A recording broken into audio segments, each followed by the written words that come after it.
Hello friends, स्वागत आहे तुमचं माझ्या चॅनलवरती. फ्रेंड्स, तुम्हाला जर व्हिडिओ आवडला तर व्हिडिओला लाईक करा, चॅनलला सबस्क्राईब करा आणि बेल आयकॉन दाबायला विसरू नका. रेवाला लहान असल्यापासून गणपती बाप्पाचे खूप वेड.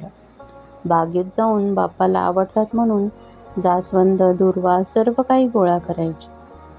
फुले धुवून त्याचा हार करायचा. दुर्वांच्या जोड्या करायची. गणपती भक्त होती ती. बाप्पाला आवडतो ना लाल रंग, म्हणून मला आवडतो. तिच्या आजीला तिचे खूप कौतुक वाटायचे. तिची गणपतीवरची अफाट श्रद्धा, पाठ असलेले गणपती स्तोत्र, अथर्व शीर्ष ती रोज खणखणीत आवाजात बोलायची. तेव्हा तर तिची आजी तिच्या चेहऱ्यावरून हात फिरवायची, कौतुकाने बोटं मोडायची. रेवा हळूहळू मोठी होत होती. बुद्धीने खूप हुशार, जणू काही बुद्धदाता गणरायाच्या वरदहस्तच होता तिच्यावर. सगळ्यात पहिला नंबर. गोरी गोरी पान, त्यात लाल रंग आवडीचा म्हणून तिचं छटा असलेला ड्रेस घालायची. खूप मोहक दिसायची. आजी तर तिला जास्वंदाचं फुलच म्हणायची. आई लाल परी म्हणायची. आता रेवा 13 वर्षाची झाली होती. आई विचारच करत होती, शरीरात होणारा बदल तिला कसा सांगावा. ती वेळ लवकरच आली. 2-3 दिवसापासून रेवाचे पाय दुखत होते, पोट दुखत होते. सकाळी सकाळी ती उठली तेच आईला जोरजोरात हाक मारत, "अगं आई, हे बघ काय." आई हसून म्हणाली, "अगं लाडू, घाबरू नको. आता तू मोठी झालीस. माझी लाल परी आता मोठी झाली." आईने आजीला सांगितले. आजीनं तिला न्याऊ माखू खायला सांगितलं. आई रेवाला खूप छान प्रकारे आंघोळ घालत होती. पाय दुखतायत का, पोट कंबर दुखते का, या दिवसात कशी स्वच्छता ठेवायची, कशी काळजी घ्यायची, आई सर्व काही आंघोळ घालता घालता सांगत होती. तोपर्यंत आजीने बाहेर मस्त गोड शिरा केला. रेवा बाहेर येताच आजीनं तिला छोटासा सोन्याचा दागिना दिला, गळ्यातील चेन. आजीनं स्वतःच्या हाताने घातली. शिरा भरवला. सगळं कसं छान वाटत होते. सगळेच काळजी घेत होते. या एका लाल रंगाने रेवाचे आयुष्य बदलून जाणारे होते. पहिलीच वेळ, त्यामुळे कोड कौतुकात गेली. नंतर मात्र हळूहळू होणारं कौतुक कमी झाले. रेवाला हा लाल रंग मात्र नकोसा वाटू लागला. कारण आजी खूप सोवळे असायची. तिला जास्वंदीला पण हात लावू द्यायची नाही. आईने खूप समजवलं रेवाला. "अगं बाळा, तू जरी मोठी झाली असे मी म्हणाले ना, तरी तुझे बालपण अजून जगायचं आहे ग तुला. माती चिखलात खेळताना ते डाग लागले म्हणून घाबरून जातेस का नाही ना? तसाच हा डाग पण नैसर्गिक आहे बाळा."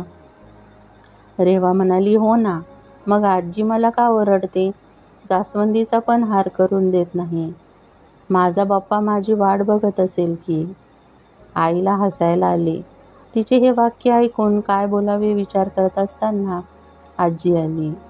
आजीनं खूप छान समजावलं रेवाला. ती म्हणाली, "अगं हो ग, खूप वाट बघत होता बाप्पा तुझी. रुसून बसला होता. रेवाच्या हातच्या जास्वंदीचा हार हवा मला असे म्हणत होता." आजी असे बोलताच रेवा अजून फुगून बसली. नाक लाल झालं, अगदी जास्वंदीसारखं.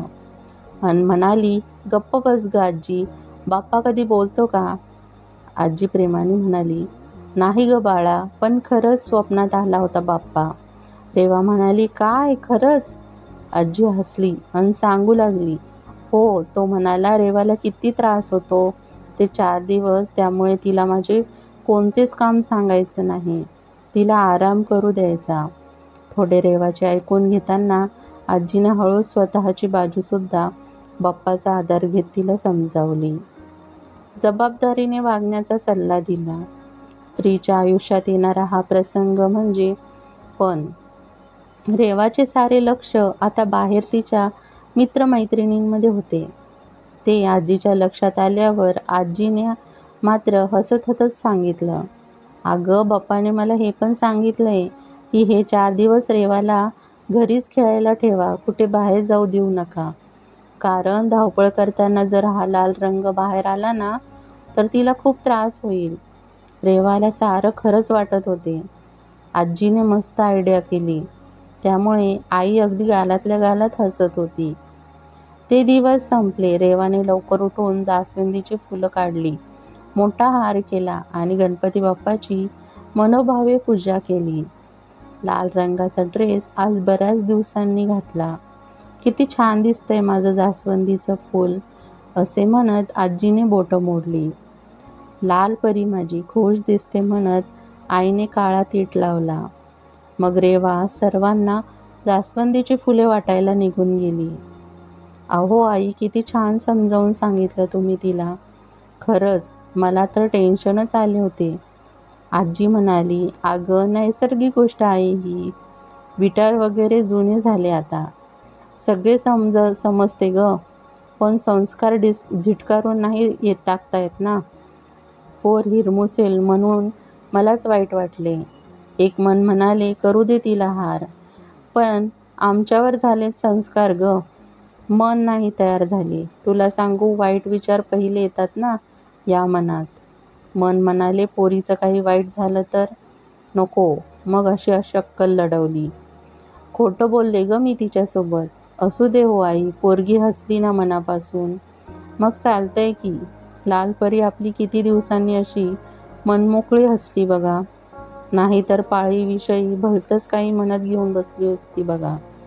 दोघींची नजर घराच्या बागेत गेली. दोन्ही जास्वंदी अगदी मस्त डोलत होत्या.